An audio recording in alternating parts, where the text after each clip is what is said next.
مرحبا فرینڈز، میں ہوں آپ کی اپنی سمیرہ عزیز سعودی میڈیا سے اور میں چیئرپرسن ہوں سمیرہ عزیز گروپ آف کمپنی کی۔ پاکستان اور انڈیا کے حوالے سے پانی کی آفات کی بہت خبریں آ رہی ہیں، تواتر سے آ رہی ہیں اور افسوس کے سب بری اور نیگیٹو خبریں آ رہی ہیں، جس سے بڑا افسوس ہوا۔ مجھے لگا کہ میں اس سلسلے میں آپ سے بات کروں۔ سب سے پہلے طوفان سائیکلون بپرجوائے کی جو خبریں تھیں اس سے کتنا خوف و ہراس پھیلا، کتنی افراتفری مچی۔ پاکستان اور ہند دونوں ساحلی علاقے، دونوں ممالک کے اس کی زد میں تھے۔ تاحال موسلا دھار بارشوں کا سیزن جو ہے وہ وہاں پر چل رہا ہے۔ کہیں پہ بہت زیادہ گرمی ہو رہی ہے، کہیں پر سردی ہو رہی ہے، بارشیں ہو رہی ہیں، پھل فروٹ سبزیاں وغیرہ جو ہیں وہ بھی جو ہے اس عجیب سے موسم کا شکار ہوئی ہیں۔ سن رہے ہیں کہ سبزیوں میں اور پھلوں میں ذائقے نہیں ہیں، رس نہیں ہے، کچھ عجیب سی صورتحال پیدا ہو گئی ہے۔ ابھی طوفان سے منسلک نیگیٹو نیوز اور اس کے سائیڈ ایفیکٹس کی خبریں ختم ہی نہیں ہوئی تھی کہ یونان میں کشتی ڈوبنے کا واقعہ پیش آ گیا، جس میں 350 پاکستانی سوار تھے اور جن میں صرف 12 زندہ بچ سکے۔ کشتی میں سوار لوگوں کو کہا جا رہا تھا کہ یہ بحری جہاز پرتگال جا رہا ہے۔ وہ بحری جہاز ان کو پرتگال لے جانے کے بجائے لیبیا لے گیا۔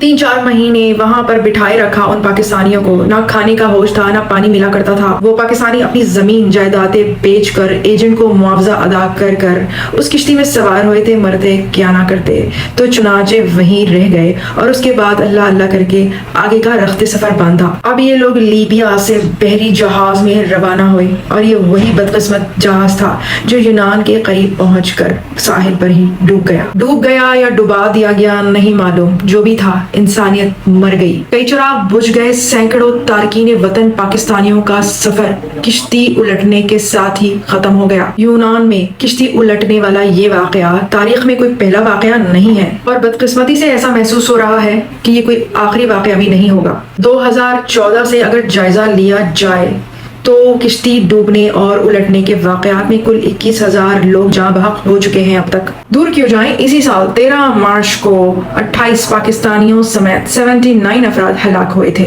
ان میں شاہدہ رضا بھی شامل تھیں جو پاکستان ٹیم کی سابقہ کھلاڑی تھی۔ ایئر 2022 میں 2406، ایئر 221 میں 1553 اور ایئر 2020 میں 1000 یعنی کہ 1000 افراد اب تک ایسے ہی واقعات میں ہلاک ہو چکے ہیں۔ سفر کے ان خطرات کو جانتے بوجھتے بھی ہزاروں پاکستانی اپنی جان کو خطرات میں ڈالتے ہیں۔ اس کی وجہ پر غور کرنا بہت ضروری ہے۔ بے روزگاری، غربت، کام کا نہ ہونا، اپنے ملک میں جابز مہیا نہ ہونا، مہنگائی اور آفات کا ایک طوفان ہے، ایک آسیب ہے جو لپٹا ہوا ہے ان عوام کے ساتھ۔ اور اس کے باوجود بھی یہ اہم سوال اپنی جگہ موجود ہے کہ یورپ تک پہنچنے کے باوجود بھی اگر ان کی جان بچ جائے اور وہ کسی طرح وہاں پہنچ بھی جائے تب بھی کیا ان کے خواب پورے ہو جاتے ہیں؟ یہ تارکین وطن غیر قانونی طور پر وہاں کا سفر کرتے ہیں تو اس لیے ان کے لیے قانونی طور پر کوئی بول نہیں پاتا، لیکن انسانیت کی تذلیل تو ہوتی ہے، انسانیت تو روتی ہے۔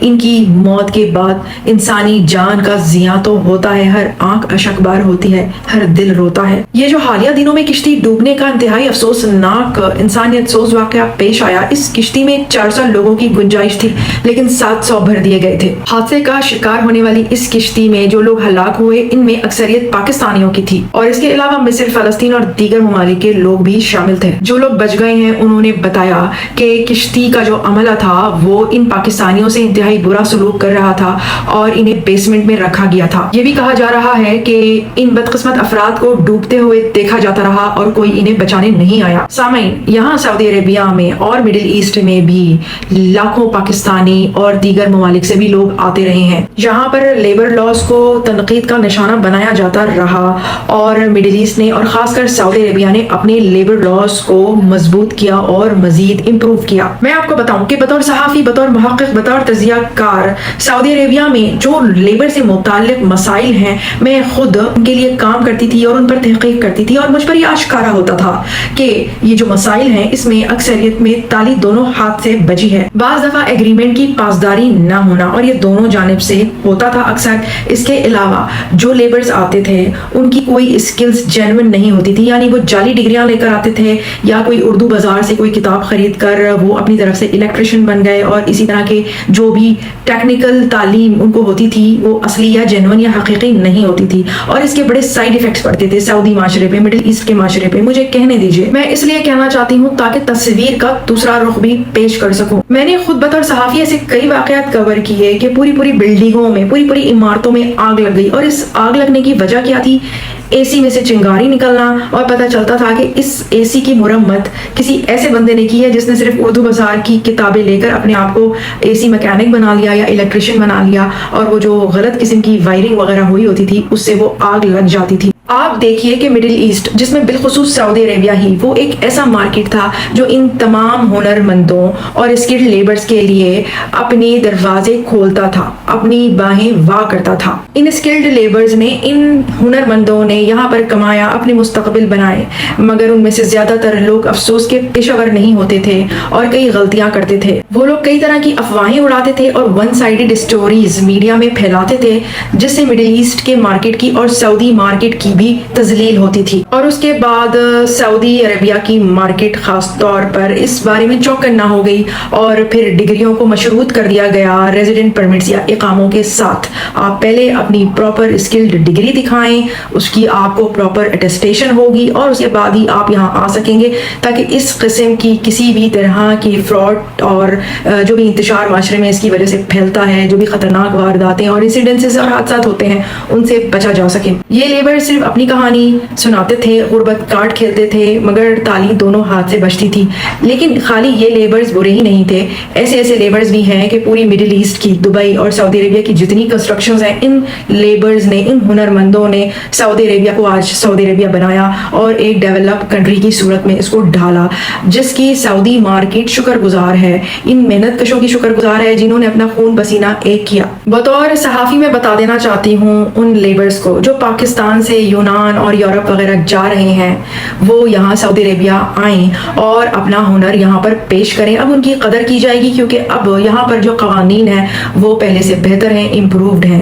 لیکن ہاں، یاد رکھیں کہ جب ایک دفعہ آپ کو نوکری مل جاتی ہے تو اس کے بعد آپ خیانت مت کریں، کیونکہ ہوتا یہ آیا ہے کہ ایک دفعہ ان کے جب اقامے بن جاتے ہیں یا جب ان کو کام مل جاتا ہے تو وہ اس کے بعد ناقدری اور ناشکری شروع کر دیتے ہیں۔ اس سے اس ملک کا نام بدنام ہوتا ہے۔ اس لیے ایک دفعہ رزق مل جائے تو اللہ کا شکر ادا کریں اور بالکل ایمانداری سے اور محنت کے ساتھ اپنا کام کریں۔ ایک بات اور میں خاص طور پر باور کرا دوں کہ میں کسی خاص ملک کے لیبرز کی بات نہیں کر رہی، میں ایک جنرل اور اوور آل بات کر رہی ہوں، اور مختلف ممالک کے لیبرز یہاں سعودی عربیہ میں اور مڈل ایسٹ میں جاتے ہیں۔ ان لیبرز کا مڈل ایسٹ میں آنا یا سعودی عربیہ میں آنا یورپ کے اس تکلیف دہ اور پرخطر پانی کی آفت والے سفر سے تو بہتر ہے جس کا نوالا وہ بنتے رہتے ہیں۔ اور ہاں، پانی کی یہ آفت صرف ان غریبوں تک ہی محدود نہیں ہے، بلکہ امیر زادے بھی اس کا حالیہ دنوں میں شکار ہوئے۔ ایک اور بری نیوز ملی۔ پاکستان کے داؤد گروپ آف کمپنیز کے مالک شہزادہ داؤد اور ان کے بیٹے سلیمان داؤد اب پانی کی ایک اور آفت کا نشانہ بنے۔ ایئر 1912 میں ٹائٹینک غرق ہوا تھا اور حضرت انسان نے اس کی غرقابی کو بھی بزنس بنا لیا۔ انسانی فطرت ہے ایڈونچر کی، تو کئی سیاحوں کے لیے ٹائٹینک کا غرق شدہ ملبہ دیکھنا کسی ایڈونچر سے کم نہیں تھا۔ شہزادہ داؤد کی عمر تھی 48 ایئرز اور ان کا بیٹا سلیمان 19 ایئرز کا تھا۔ سلیمان کی جو پھوپھی ہیں، یعنی کہ شہزادہ داؤد کی جو بہن ہے، ان کا یہ کہنا ہے کہ سلیمان اس سفر میں جانا نہیں چاہتا تھا، لیکن شہزادہ داؤد بہت ایڈونچرس تھے، ایکسپلورر تھے، ان کو ان چیزوں میں انٹرسٹ تھا، وہ اپنے بیٹے کو لے گئے۔